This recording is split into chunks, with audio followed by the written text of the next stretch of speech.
So the season started. It's going. It's going. You know, the show contains episodes that are more focused on world building, and that's, I think those are the better episodes because they contain the regular story elements, but they contain world building on characters that we like. But you know, every so often they bring you an episode which is just like it's the gang, and they're in a situation, and begin. This is one of those episodes. It was okay.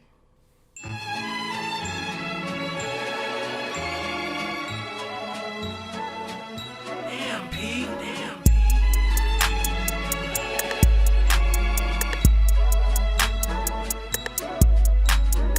Okay, so let's break down scene one. It opens up with the gang in a movie theater. It's just them by themselves. They've been selected at a mall to be participants in a screening of the name of the episode, Thundergun 4 Maximum Cool. So this is obviously something they drop just before the name drop of the episode. At the end, that's the stinger. This scene introduces our supporting actress for the entire episode. She does a decent job. I think it was a good intro for her because you're not sure if you're going to see her again. But I think when you go into this, if you're a long-term fan, you're going to be like, I'm sold.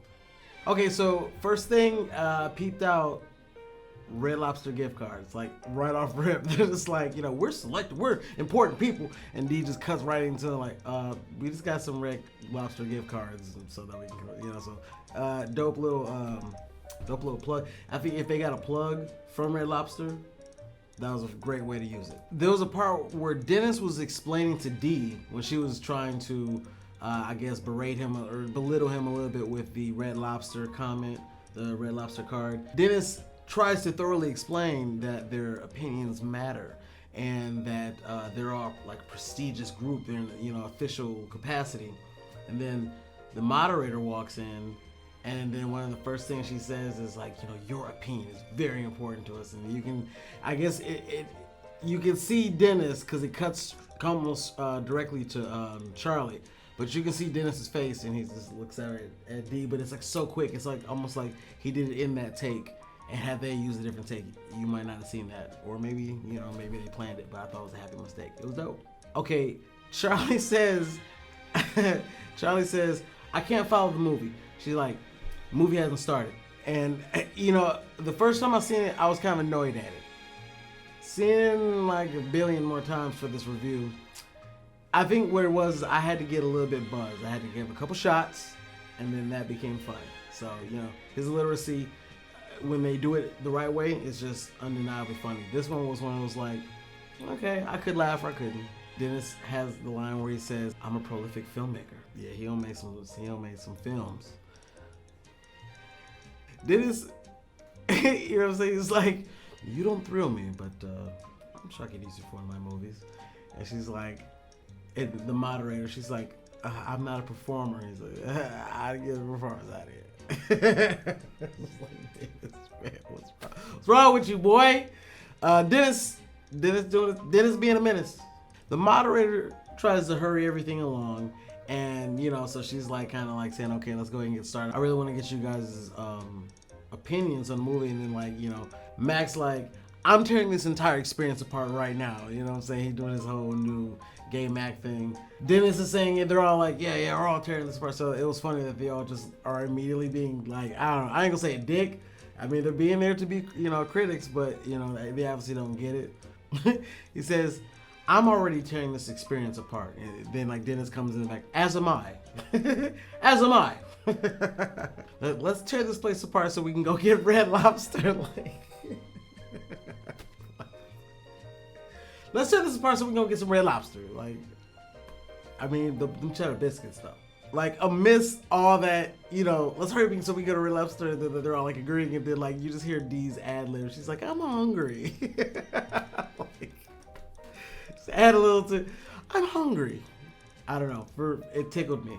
When the moderator turns the clipboard around to reveal why does she need to do that? Like, you You don't know what she about to okay, whatever. Maybe she didn't. Okay. But when the gang finds out that it's Thundergun, like if you didn't know what the episode was, you didn't see any previews, and you didn't know what the title was off of your TV guide, that reveal is probably gonna hit you just as hard as it hit them. Because if you're a fan of the show and you find out that that's what it's called, oh, you should be losing your fucking mind. Either way, the reason I brought that moment up was because it's worth watching it. That ending part where they all scream when they find out what the name of the movie is. And it's dope. Watch it a few times because, of course, Charlie's makes the least amount of sense because like it's almost like he's waiting for approval for everyone else to be excited. Then he like loud noises like Brick from Anchorman, Steve Carell, Mac, Charlie, each of them have a unique reason why you should just go back 10 seconds and just watch that clip. Phenomenal and enjoyable. That's how you start It's Always Sunny in Philadelphia episode. Okay, scene 2. We're still in the movie theater. However, it's the end of the film where this really tacky fucking graphic pops up and it just says the name of the film, and then a little credits go by, and then the moderator comes out to talk to them and kind of, you know, basically she's just guiding them into the conference room, but there were a couple questions and concerns that the gang had. This is where they discovered that this is like a rough edit of the movie, but that's nothing. Basically, this is the scene at the end coming out the commercial break, showing that they had finished the movie and that they are full of questions, and then they go into the conference room. Okay, here's a little behind the scenes. I won't do this too much, but here's one for you. In the credit roll, the line producer is credited as Jake Mullen, and Jake Mullen is actually a post-production coordinator for since 2018, but he's someone who actually works on the show. Okay, the first name was Jacob Mullen. Now we're going to Heath Cullen. Maybe that was the reason why they used both. I don't know. But Heath Cullen is credited in the credits, and he is actually a director. He's directed several episodes of It's Always Sunny in Philadelphia. He's directed like The Gang Gets Quarantined, Matt kills his dad, Frank falls out of a window. He's directed several of them from several seasons. So yeah, I see a little behind the scenes stuff. When the scene ends, there's a lot of facial expressions, and I mean, I know this is a continuation from the last video I did, but Dennis Reynolds, man, he wins. At least this scene, he won, hands down. Like everything's so much extra, you know. But yeah, comedic parts there, you know. Short scene, but it kind of like connects to the next one. But it was cool, you know. It was maximum cool. Okay, so this is scene 3. Scene 3 sets up the gang in the conference room, and it sets up the moderators starting off some questions for the gang. This scene also serves as the first scene where we're going to start seeing clips from the movie. So I kind of include that as all one scene. Basically, the scene starts off with them in the office and the conference room, and she asks a few questions. They seem to be very confused, and then she plays a clip from the movie. These clips, I didn't like them as much. Okay, first of all, Dolph Lundgren. Jesus Christ. Whoa. And it's like they pigeonholed themselves into it, because at first, when they said the movie back like seasons ago, you know what I'm saying, you just threw out a name. They must be obsessed with Dolph Lundgren, because this isn't the first time Sonny's using. It was like season 4 or 5 when Dennis was trying to be an actor, and then Dee was trying to be an actress a little bit, and then Mac and Charlie had wrote a script. Nonsense, but the script was Dolph Lundgren. So like everybody have a thing for him. I didn't feel it, but you know, that's cool. Rocky 4, whatever. I just feel like I didn't mess with 21 Jump Street. I know about Richard Grieco from Night at the Roxbury. That's where I know Richard Grieco from. Okay, Will Ferrell, Chris Kattan. That's where I know about Richard Grieco. But still, seeing Richard Grieco, and what was the episode called? D Makes a Snuff Film or something like that. Like, just thinking about that too was funny. This was just like, I mean, again, if you're a fan of him, then you know, whatever. I don't know. The bar scene just wasn't that funny to me. I mean, I'll say this: when I had a couple drinks, it was okay. You know, I just like let go, and I had my expectations of what the episode should be. But like the first couple times watching this, it was just like, I don't care about Thundergun. I care about the game. Why do I, like, you know what I'm saying? Like, I don't know. It's like when they did Charlie McDennis, it's like you build on the game, but by building the game, we learn so much about the game. I don't know. Every episode don't have to be like world building, I suppose, and that's fine. But I don't want to know about fucking Thundergun. Why the fuck would I don't know. User choice. The only part that I really found funny about this entire bar scene was the gunfire. Brrr, that shit was funny. I am Thundergun. All these motherfuckers trying to rise up. I'm going, okay, yeah. Brrr, boo, boo, boo, boo. I thought that was hilarious. Okay, scene 4. We're in the conference room post the bar scene. This scene is just, they're still in the conference room. This is going to be the last scene or last part before the commercial break. And this basically sets up that the gang has several questions. And they're really going for a narrative here that the gang is supposed to represent us, the moviegoers, the TV watchers, and our nihilism about just, you know, movie watching. And, you know, they just, she's it feels like this episode is really having the gang, like Hollywood is talking through the gang and through the episode and through the moderator and stuff. But basically, there's some comedy in this scene. There's some comedy in it.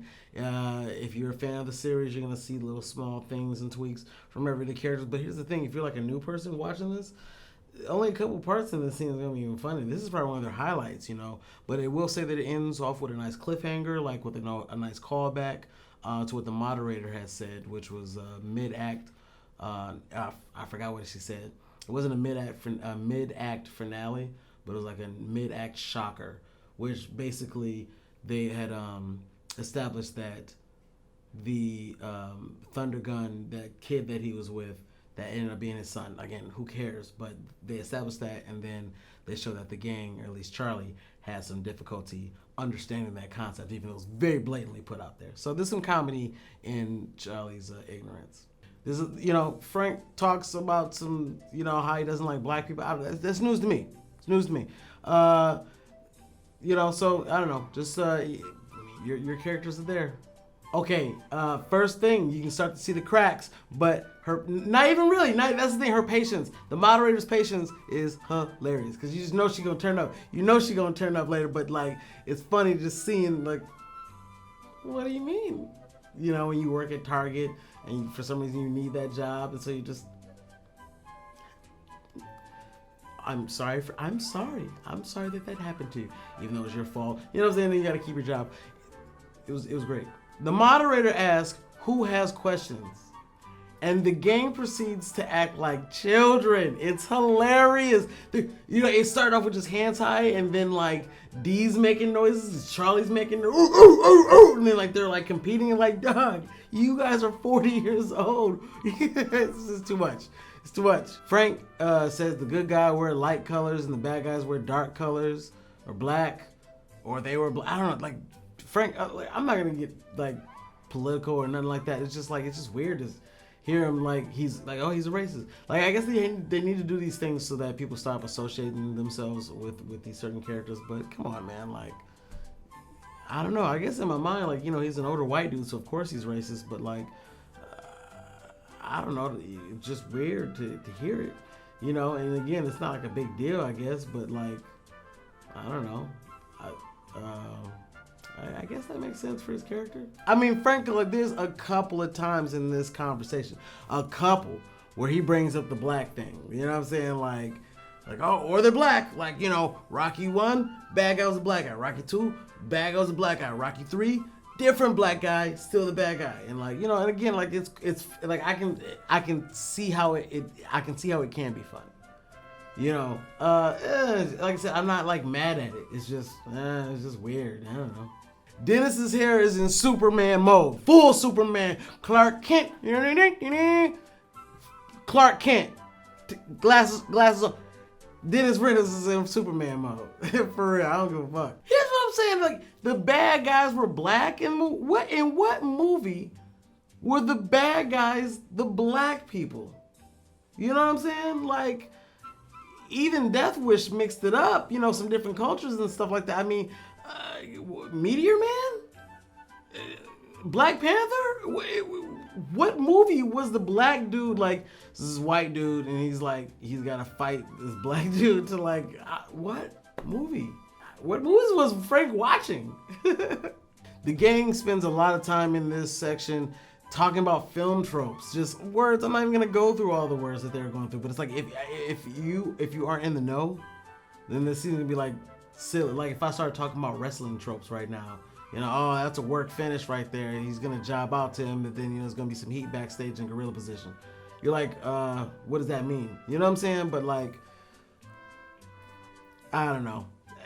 I know the terms, but I still was like, this ain't funny. Like, you know, I don't know.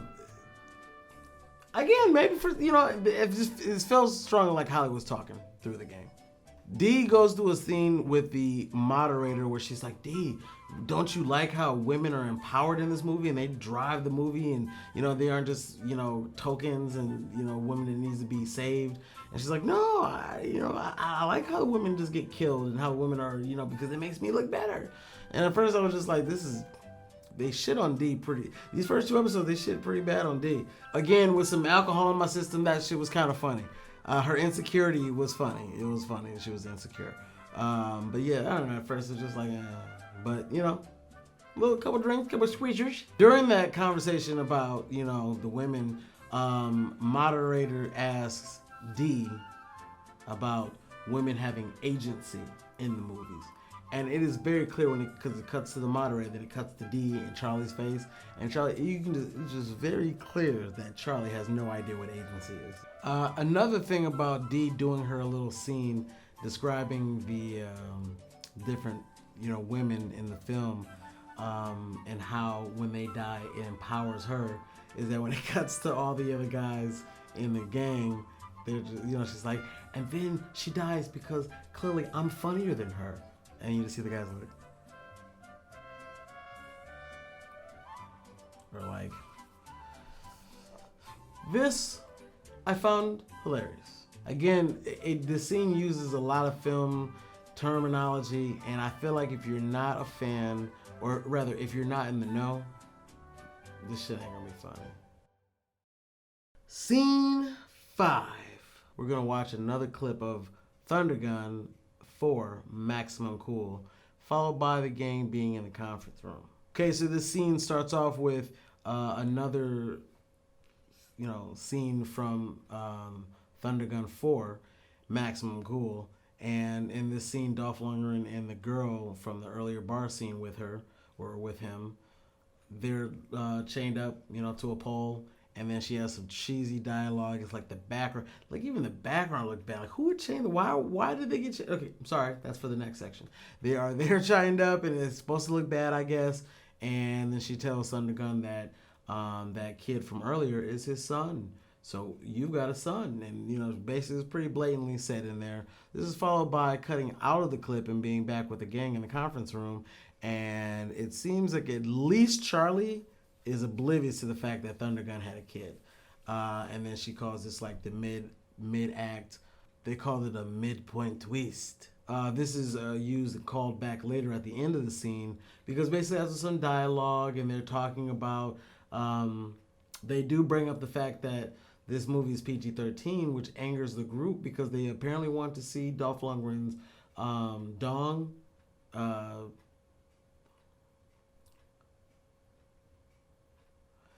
So because they didn't see it in the cut that they saw, they are demanding to see his penis.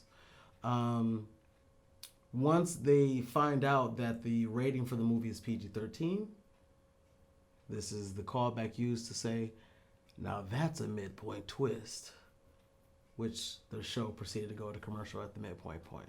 All the raw dog loads he drops? I don't know what raw dog loads are. Sorry for him, but my disgusting friend does bring up a good point. I mean, every Thundergun movie has at least one very tasteful yet very erotic sex scene in it, and this had none. Yeah, I've been waiting for the right time to bring this up, but I feel like we need to address the elephant in the room, no? Yeah, this is a big one for us. I've been thinking about it. Yeah. Okay, so where's the dong? The dong? Yeah. Dong. Yeah, the dong. John Thundergun has hung dong in every chapter of this saga, and I just watched 90 minutes of one, and yet not one hang. Well, I think that the studio was thinking the gratuitous nudity was maybe a bit much. Fuck you. First of all, shout out for using Detroit. I met you at a bar in Detroit. Yeah, shout out. A lot of things can happen in Detroit. They can. The scene is shot awfully. I mean, I guess I get it, and it's on purpose, but like, man, like in the It's Always Sunny universe, are movies like are they just completely dumber than we? Again, it's a satire of how shitty our movies are. I haven't watched The Maze Runner or any of that shit, but I imagine that those things are bad. But I mean, maybe they're good. I don't know. But you know, Hollywood regurgitated same teen angst shit. You know, that's what that's what the idea that I get from it. She says that he fucked her and then dashed, and he's like, "I'm sorry if I hurt you." It's like the worst thing you can say to a woman, I would imagine. Like, "I'm sorry if I hurt you." Like, what is it like? Funny. He cut back from the scene, and she explains to them that the twist is that he's got kids, and Frank's like, "He's probably got 1,000 kids." How is that the twist? Because it's like James Bond. Like, James Bond's got kids all over the world. James Bond's got kids all over the world. Frank's like, he's been dropping those raw dog loads. Maybe he said raw dog. No, I don't think he said raw dog. I think he said raw dog. Oh. Raw dog. I think he said raw dog loads, which itself is still pretty rough. You know what I'm saying? That's some South Park quality roughness right there. Dee brings it up, but the gang clearly establishes that this is something that they've all been thinking about. But she brings up the elephant in the room, which is that they want to see Dolph Lundgren's penis. Flaccid. It was funny. Primarily because, like, we as fans of the show, we seen the other one, so we like knew this was gonna come up. Like, we knew. So when she's like, the elephant in the room, 78% chance you're like, okay, yeah, this is the one. And so she brings it up. It was funny. It was funny. The lady explains that the movie is PG-13 and that there will be no dong, and there's one fuck per episode usually. And Charlie just says, "Fuck you." It's just why Charlie's just such. He'd be seeming like the innocent character, so to have Charlie be like, "Fuck you, fuck you," it's extreme and funny in its own manner. Frank's explaining this story, you know, kind of bitching and complaining about the state of the, you know, movies and cinema goers nowadays. And he's just talking about going to a place and basically jacking off in a movie theater. Creepy story. Speaking of creep, he was like, you know, he gives money to the creep show in the window. And like, here's the thing. I hope that that's just a term that they used to describe a regular person inside that window. Because he's saying creep show, as in the person in the window just looks like a fucking creep show. Too deep, man. Too deep. Which, of course, George Romero worked on Creep Show back the first one. I don't know if he did the second one, but yeah. Creep Show, Stephen King, I think he did an episode. Creep Show was a movie, and they had anyways. Yeah. Frank's story is like, he's like, we spend all day and they're popping off. Like, whoa, wait a second. First of all, like, I've spent all day. I get out of high school and then go to the movie theaters, and I spend all that, sneak from one movie theater to another. I wasn't popping off in these movie theaters. I didn't sit in the same movie theater and pop off. Maybe he was drinking. Maybe he was talking about that pop off. Okay, I don't think so. Frank's stories are hilarious. They're horrendous. Popping off? What does that mean? Jeez, popping off? Frank's stories. That story there was like the one from The Gang Get Analyzed. An episode where they went to a shrink and individually got analyzed. And Frank had a story. He was popping off. There, he got his first kiss. The bitch ain't had no lips. I don't know, man. There was some weird shit going on. The moderator is, of course, confused. He's like, what are you talking about? He's like, I'm talking about Community, honey. Like, okay. Popping off. That's a Community? Count me out. Dennis uses a callback to a term she used earlier. The reveal that Thundergun had a son was the midpoint twist. So since this is the last part before like the midpoint of the show commercial, he's like, it's PG-13, and that's what I call a midpoint twist. You know, it was funny. It was like not ha ha ha funny, but it was like ha ha ha funny. It's a pretty short scene. The gang goes out to the break room. They're pretty much planning on leaving. You know, they kind of they're talking about consumers. They're hot. They don't know why they're hot. They don't know why they're mad. You know what I'm saying? They just want to fuck shit up. They just want to leave. But then, like, basically the gang has a motivational speech. D, I think, kicks it off. And they are all, you know, no, D didn't kick it off. They're all planning on going back in to save Thundergun, you know. No man left behind. I got some quotes from the original Thundergun episode from seasons ago. And, at the end of the scene, they end up saying, you know what, we're not going to leave, we're going to go back, which is what they do. Listen, our way of life is changing, and that's scary. Right. We don't want to change. Oh, that makes me so angry. Makes me mad. I want to cling to the way things were, but then Let's get out of here. let's run from this. We'll run. Do we have to legally? Wait. Guys, we can't run. Come on, what's Thundergun's slogan? No hesitation, no surrender, no man left behind. Did we leave a guy in there, though? Goddamn right we did, Charlie. And his name is John Thundergun. Like it or not, we have a civic duty to uphold. We owe it to ourselves, to Thundergun, and to movie audiences all over the world to put a stop to this liberal PC bullshit. But I think we have been selected for a cosmic reason here. To put an end to this. To not pull our punches. To save the dawn.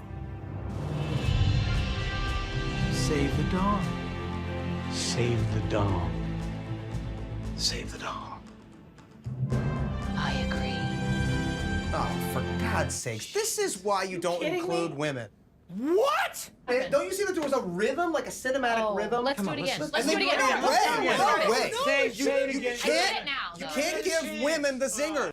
When the gang walks into when the gang walks into the break room, if you really look quick, Dennis sulking in the corner. I can't even do it justice. Dennis sulking in the corner. Another thing, Frank on the other side of the shot. Is he stealing the salt packets? What's happening? This gang is so weird. Why is Frank stealing salt packets? You know, the gang, they're talking, I'm mad, but I don't know why. You know, it's like basically they're trying to say that they're us, the consumers. And it's kind of lazy. I don't know. It's not, maybe if it's not lazy, it's just facetious. It's just annoying. You know what I'm saying? It's just like, I don't know, man. I guess it is what it is. I'm not gonna sit here and complain. It just wasn't funny. I don't know, it definitely felt like an episode where Hollywood was speaking through the gang as opposed to their actual thoughts. This is another part where they're talking about, I like how things used to be and how they're basically talking about nostalgia and how good it is and how it was and all that shit. And it's like, man, dude, South Park did Member Berries already. Leave that shit alone. That shit is old, dead. Member Berries is killing that idea. Whatever y'all talking about, stop. You know what I'm saying? I don't know. I feel like the joke's already been done and done to death. This is a part, I think it's specifically when D is talking. If you look at Mac, he's chin high, like you know, from last season when the gang solves the murder mystery, or the and then Charlie trusts Mac because his chin's high. Order to do. So that was funny. Maybe it was a callback. Another stance was Charlie. Once Charlie acknowledges that they're about to be a hero, he stands in this hero pose. You know what I'm saying? Just.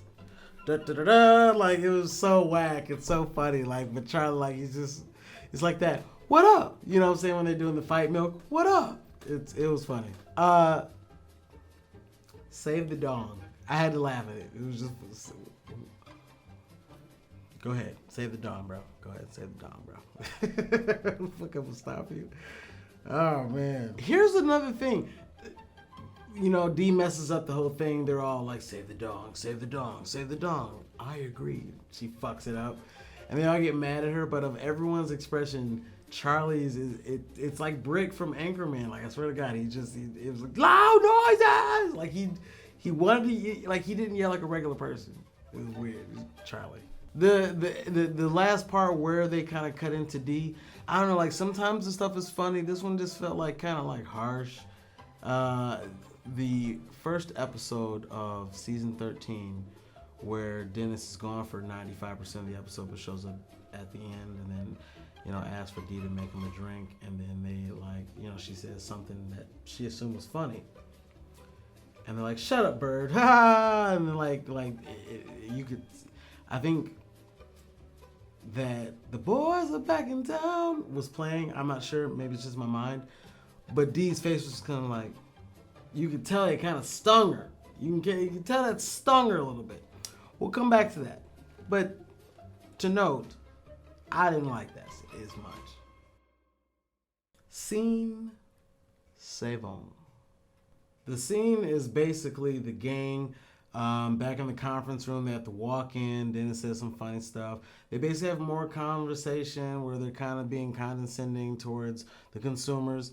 And, the gang is just being, kind of dumb to everything. Dennis makes it like a prolific spiel, like a whole essay, verbal essay on a lot of different stuff, like film history and nudity and all this stuff, just so he could explain why they want to see a dick, why he wants to see a dick on screen. Too much. They go into a bunch of conversation. They don't go back into another film clip in this shot, but they just kind of just do the back and forth between the moderator and the gang. Hilarity ensues. Maybe not hilarity, but it was funny. First thing Dennis does when he walks back into the conference room, goddamn Hollywood communist. I was like, goddamn, Dennis coming in strong, boy. But you gotta walk hard sometimes. Dennis has this giant conversation breaking down cinema and laws and stereotype breaking, all this stuff, all because he wants to see Dolph Lundgren's penis. What's wrong with these niggas, man? They talk a lot about Thundergun here. Like they talk about his past movies. They talk about his motivations, his relationships with characters. It's a lot of character defining moment. It's a lot of character definition and character building for Thundergun, but not really for the game. You know what I'm saying? Like, maybe technically because they tried to include D on some stuff, but they've been doing that since season 1. You know what I'm saying? Like, they don't include her in everything, but they do sometimes. So that I don't know. It's like we find out a lot about Thundergun, like a nigga that we'll never see in another episode, and I mean, I don't know. It just felt kind of like a waste. I mean, especially when I want to take time to learn more about my characters. You know what I'm saying? Like, make the game not about learning about the characters, but don't teach me about, I don't want to spend time learning about a character that I don't care about. You know what I'm saying? Like, that's like when they went to, when the gang spies like US and D went over to that fish market or whatever. You know what I'm saying? Like, we didn't learn shit about that Asian dude, and even if we did, like, 2 to 5 minutes worth of just explanation of who this dude is, that'd be too much. Who cares? I don't know. D's explanation of wanting to feel victory and wanting a dick. She's like, want to feel the cool, crisp breeze on an autumn morn. I mean, yeah, that is kind of a thing. That is. Either way, great execution. Elizabeth Olsen did her thing. Dennis wraps up everything with like, give me dick or give me death. It's like, bro, calm down, bro. You had 3 other movies to see Dolph Lundgren's dick, bro. And frankly, it shouldn't. All right, man. I don't know. What are you gonna CGI? You got like fucking de-age it like Samuel Jackson and Captain Marvel? Or are you gonna de-age? Like, what's happening? Why is it so important? I'll never understand this. They get to a scene where they're talking about how they basically stole the movies, but they didn't think that they were stealing the movies because they just streamed it offline. You got these whack ass websites, and then Dennis has one. It's called stolenmovies.free. And then, like, because they hit an epiphany, you know what I'm saying? Like, Oh, yeah, I guess it makes sense because I'm getting my movies from stolen movies, not free. I don't know, self-referential shit, commentary about piracy, it's too much. It's too much. It's too much. It's like when they make commentary, like when they were doing the gang solves the bathroom crisis, it was very subtle. If you weren't paying attention, the shit goes over your head. This was like bing, bing, bing, bing, just hitting you over the head with the shit. It's too much. Let me laugh! Lastly, yeah, I mean, oh girl, moderator. Oh, moderator's starting to lose it. You could, yeah, it was snapping. She was snapping. She didn't snap yet. But the cracks are forming. Scene 8, passing the torch, and then reflecting afterward. This scene has the gang watching a clip of Thundergun 4, Maximum Cool, and the character Max has to go on, and in the scene, Dolph Lundgren playing Thundergun, John Thundergun, passes him a torch, and you know, symbolism, just beating you over the face with it, and you know, then he goes on, and Thundergun dies, and they're like, oh, okay, and the gang is not, the gang is not very happy about this. So it's just more arguing, and this is basically the breaking point for the moderator. This is where the moderator is going to lose it. So there's a lot of comedy in the scene. If you come straight to the scene without watching all the rest of the stuff, it won't hit you as hard. You have to watch it all the way through to get to this. Mwah! Pesto. The scene is so fucking corny with, it's like, I get that, but like all three scenes were like it could have been cornier to the point where it's funny. Like this was just corny, and if you make movies or you like watch movies to that level, you might snicker a little bit, but it was just like, if you don't even care that much, you might just watch this shit and be like, oh yeah, that was dope, you know what I'm saying? Like it was just, I don't know, it wasn't good enough. Though there was a part where they're talking about we have to detonate the hydrofusion bomb. I'm just like, all right, man, yeah, they're going nuts. The Thundergun scene, the satire in Hollywood, more complaining, blah, blah, blah. The movie ends with the, you know, going on with Maximum Cool taking it on to the next level, and like, I didn't get, you know, Charlie's like, I didn't get that, and the bitch is like, yeah, you haven't gotten anything, so I'm, you know, not worried about you. Like, it's just funny, man. It was just like, it was on. She was ready to lose her job at this point. She was ready to go. Matt cuts in, he's like, what's that fire sticky in? Like, she's like, the torch, nigga. Like, I'm pretty sure she said nigga in the episode. She was not having it. She was at the DMV, not only at the DMV as an employee, but she was also standing at the DMV. Both of those combined, that's the anger she had. It was just coming through. Hilarious. What is that fire stick? Torch, nigga. Torch. It was great. They're complaining and talking about, like, you know, like, why does the camera follow the kid Maximum Cool? Then, you know, Thundergun falls in the camera, cuts away. Like, I want to go in the volcano with Thundergun. It's like Thundergun dies, and they want the camera to go in there with them. It's just Frank being stupid. But they agree, so it was just like everybody being stupid. Dennis plays the, like, smarky film fan. He's like, oh, I get it. You know, there's going to be a post scene afterward. There's going to be some viral social media. And she's like, nope. And it's funny because as he's saying the things that, you know, he thinks he knows about it, like a nigga, you know, it's like her face is here. And, you know, she's talking and he's like, yeah, and then we're going to do a viral media campaign, right? And then she's like, like you can see her mouth. If you eagle eye, catch her with the back shot, it's hilarious. She's like, no. You know, it was just, she was up there. It was funny. She gets super smart and kind of nasty with these niggas because she was fed up. It was a wrap. Like, it was just funny watching. It's always funny watching somebody lose that cool, right? It's always funny watching someone that's normally cool, calm, collected, and just see them like, you're human like us. You know, so, yeah, she was losing it, and it was great. The thing was, Dennis was completely... Dennis was completing his whole smarky, you know, I know about movies, you know, like, oh, there's gonna be a post-credit scene in the marketing and and she didn't just say no. She's like, nope, there's gonna be none of that. She's like, she put everything into it. Nope, there's not gonna be any of that. She was like super hot. It was crazy. It was funny. She goes, nope, there's not gonna be any of that. He's dead. Story's over. He's done. I've been there. That's what I'm saying. I've been there. I mean, don't get me wrong. She's still trying to be nice, which is what the comedy is, because she's trying, but like one more crack and she about to like just lose it. One more, she will lose it. But she's trying to explain everything that's happening. Charlie stops everything, you know what I'm saying? Because she's like, look, he's got this son, you know, he passed the torch literally to him. The story's gonna move forward. This whole conversation's been about that shit, you know what I'm saying? So she's just trying to be nice and keep explaining it to him like that. So this has been going on for like 3 minutes now, maybe longer. Charlie stops everything. He's like, hold on. He's got a son? This bitch, she looked at this nigga with fire. She was, no, it wasn't, you know, like when you like got the parent where like you skip school and you're scared you can get your ass beat, and when you get home, they're mad, but it's not that they're mad, they're just disappointed.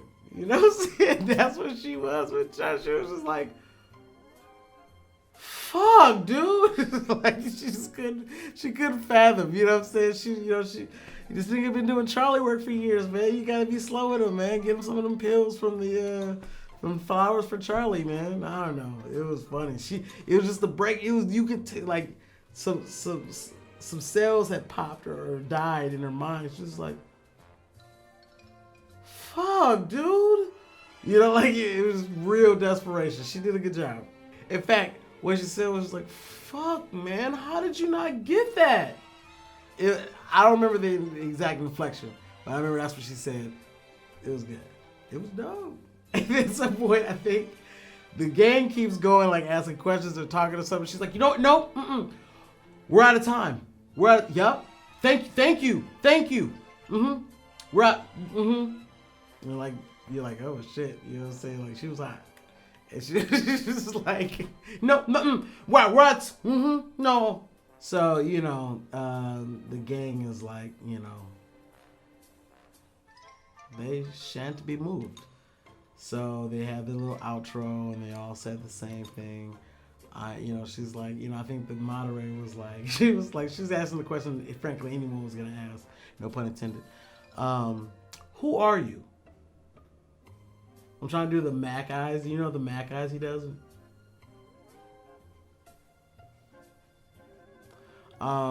She's like, who are you? And then they all go, I am Thundergun. I am Thundergun. I am Thundergun. And then like, Dennis is about to do it, but then D kicks in and just fucks it up, I guess. Like, why isn't that D fucked it up? Why couldn't Dennis be last? I don't know, you know what I'm saying? It was kind of funny. But they do be ragging on D a little bit, but it was kind of funny. It was kind of funny. Scene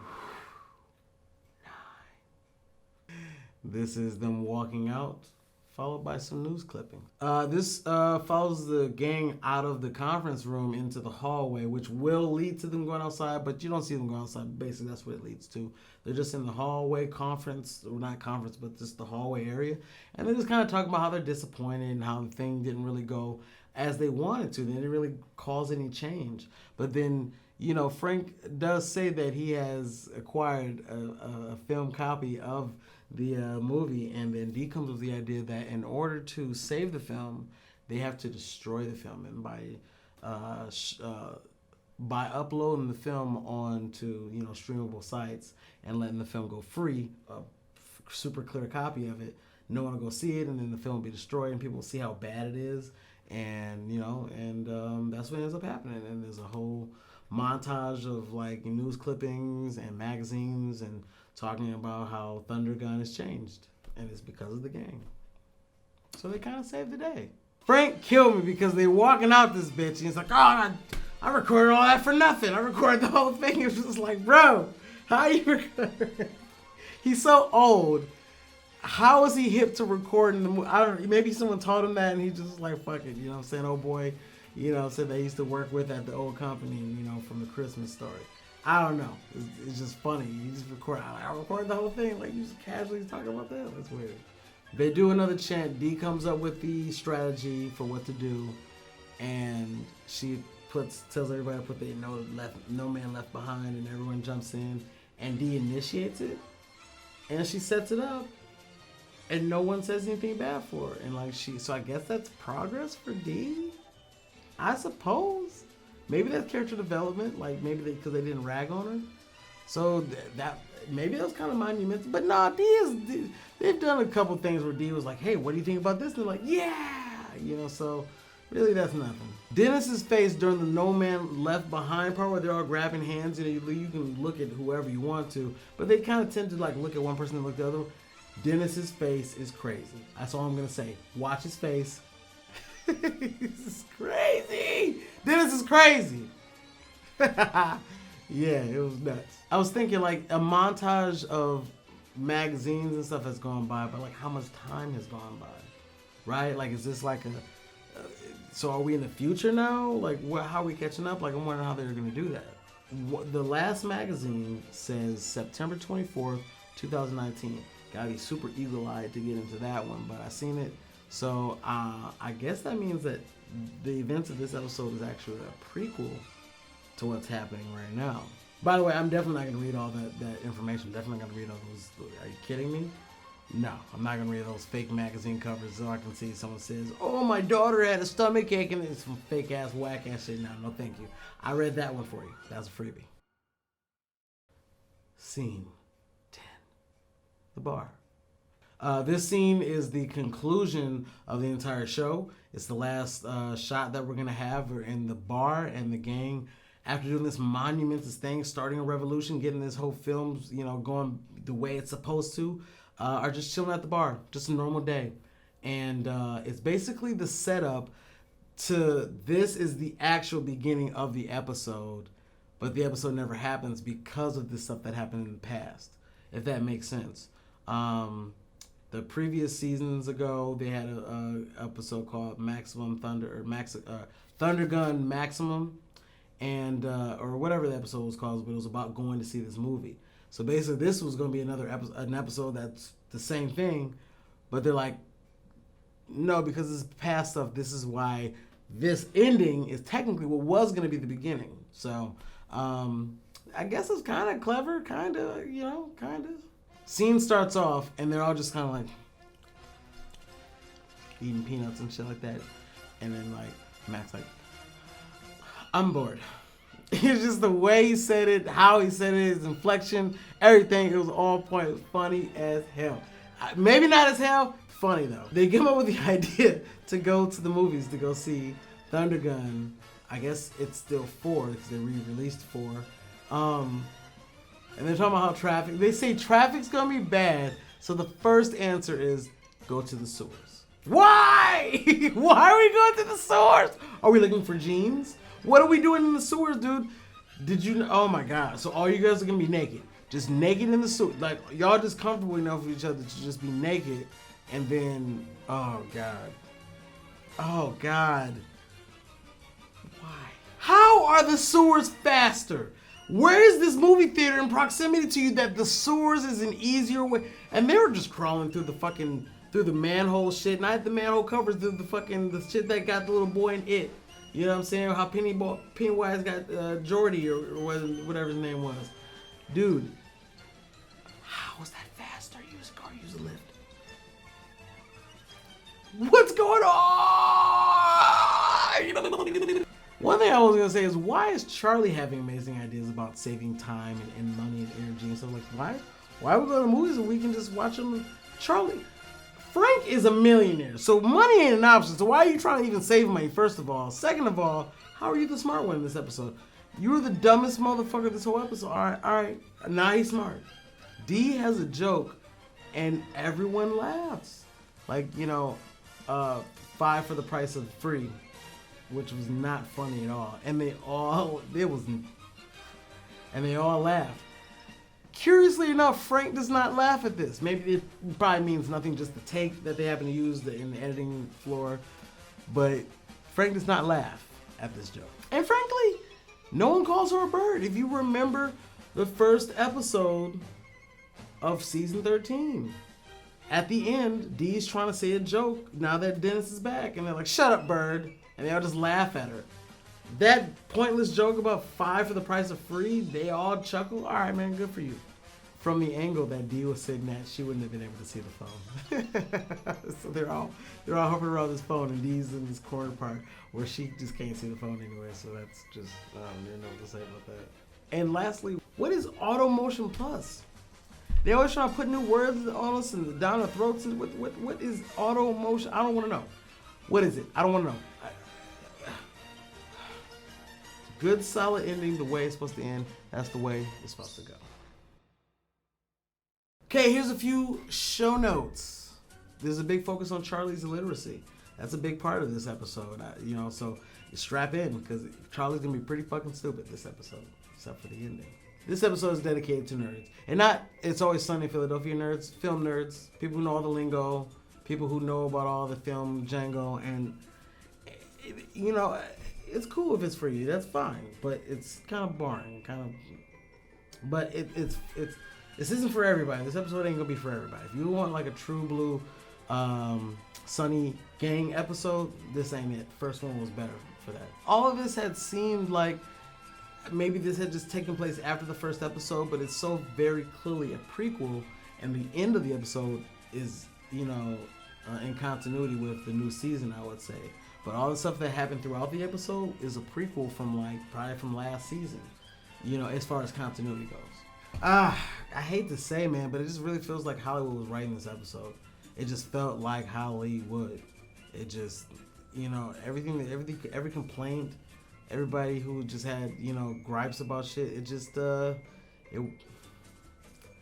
didn't feel like, I don't know. It felt like Sunny, but it didn't. Nah, I don't know. The actress Spotlight playing the moderator, Jessie Hodges, did her thing. Spotlight, shout out to you, Jessie Hodges. This was clearly a spotlight for her, and she needed it because she's dope. She needs to get more work. I don't know. It seems like the gang was clearly meant to be the consumer. It was meant to be us. And I'm not sure if I like that for the episode because, it's okay for satire. You can satire big business. You can satire us too.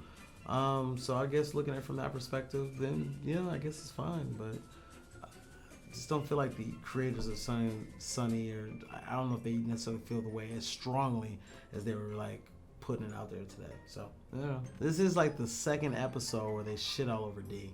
Here are some of my notes, starting with the bad ones.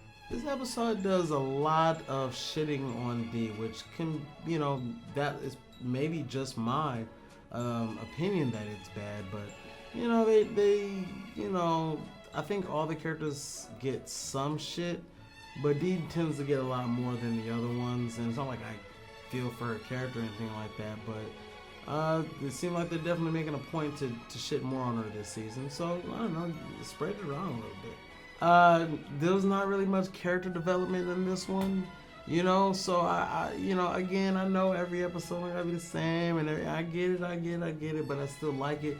I still like for me to learn more about my characters. I've only got 10 fucking episodes. It used to be more. So I got 10 opportunities. I don't want to waste them. A lot of the jokes in this episode rely on smirky film fans.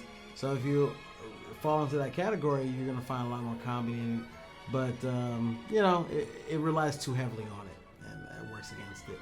There was no twist ending, no big, she had a baby, but there was an abortion because a goblin came down, or, so you just, sent that entire family to Mexico without passports, and so they can't get back, or, some kind of crazy, there's always some kind of crazy opening, or rather ending, and, nothing wild, nothing crazy happened at all, so that was, disappointing. Good notes. It's a specialty episode, so that's cool. I mean, we're seeing our gang in a special environment, kind of like when they were on the boat. Kind of when they were trapped inside that house. It's just like a gang episode in a situation. So that's kind of cool. Specialty episode. It was a cool reference to bring back Thundergun. I'm not gonna lie, as a fan, it was kind of a waste because the character who cares about Thundergun, but at the same time, I'm a fan of the show. It was cool to, it was probably not the best writing and shit like that, but I don't know. Even though it get kind of spoiled by the end, because the whole episode the whole episode's about him, but it was cool. It was cool. And then they said Dolph Lundgren was in the movie in the original episode, and sure enough, here he is. So That was kind of cool. Dude, this episode plays with time. I mean, not like, you know, like Marvel's Avengers or something like that, but it's like, you know, they're playing with time. You know, some of the scenes happen in the past, some of the scenes happen now, so that's cool. You know, you know, kind of like that. It's not nowhere near as creative as the callback episode, the episode where they do all the flashbacks and stuff like that from last season. I thought that was really creatively done. But this one was cool that they played a little bit with the time. So that was cool. Jessie Hodges did her thing. Kudos to her. And, you know, Dolph Lundgren, cool. You know, I'm sure he got his paycheck. He did 30 minutes worth of work. You know, that's cool. Funny ass open. I mean, just classic. Like the last episode, classic open. This was a classic open. Another classic open from our guys. So great job with their, you know what I'm saying? You open it and you know. What you think is gonna be a classic. It was cool, but the opening was dope. Great gags. A lot of setups, you know what I'm saying? You know, they do the thing with No Man Left Behind. Y'all gotta say the thing, I am Thundergun. You know, a lot of setups for our gang to see what happens, see what they do, and just see them, you know, try to set things up, you know, so it was cool. Great gags in this one. If I'm giving it like an order, I'm definitely gonna say the first one's better than this one. So I'm gonna say 1 then 2. I'm not gonna give it a grade, but I think as I, you know, progressively get these done, I'm gonna start like just putting them in order so that I'll have Peter's list. Yeah. If you guys are looking for a way to watch this, I'm watching it on Sling TV. $15 a month. If you got cable, then there you go, FXX. If you don't have cable, like how I don't have cable, then again, you know, get something like Sling or, you know, stream it however you can. That's what they don't want. That's clearly what this episode is about. They don't want people streaming illegally. But fuck them, you making millions of dollars. So yeah, overall, you know, you're going to watch the episode because you're a fucking fan. So it doesn't matter. But hopefully some of these things were some things that you caught. There wasn't a lot of references as far as like, hey, there's a basketball in the back corner. Or, hey, this, you know what I'm saying? Like when the bar scene came up, I tried to see if there was some things. I didn't really see anything worthwhile mentioning. But yeah, more good times. You know what I'm saying? Good times. I'm gonna fly high, I'm gonna kick a little ass, gonna kick some ass, I'm gonna roll high, I'm gonna do a thing, I'm gonna do a rock fly eagle. Make sure you check me out on social media at PeterPromo. That's on Instagram and Twitter and on YouTube. And if you like the content, make sure you leave a comment and a thumbs up so that I can do more of these. If people watch them, I'll keep doing them. I don't want to do them just for myself. I mean, hopefully there's other fans out there who just want to reflect on the episode. So, money me now. Me and money a lot. And yeah, more Sunny to go. By the time this comes out, the 3rd episode is already coming out, which is D-Day. I'm gonna try to get that done over the weekend so that by the time the next episode drops, D-Day can drop on Wednesday, and then maybe eventually, if y'all are watching these, I'll try to drop them like 2 days after they come out. Because the day, nah, it's too much. I gotta shoot this, edit. Film terms, doesn't matter. Gotta bounce out the track, render it down, you know what I'm saying? Gotta add the audio. I got an audio, I'm recording audio up here. I gotta splice the audio to the videos. It's too much. It's too much. So be patient, watch, tell your friends. Look, I broke it. All right. Rock flag eagle.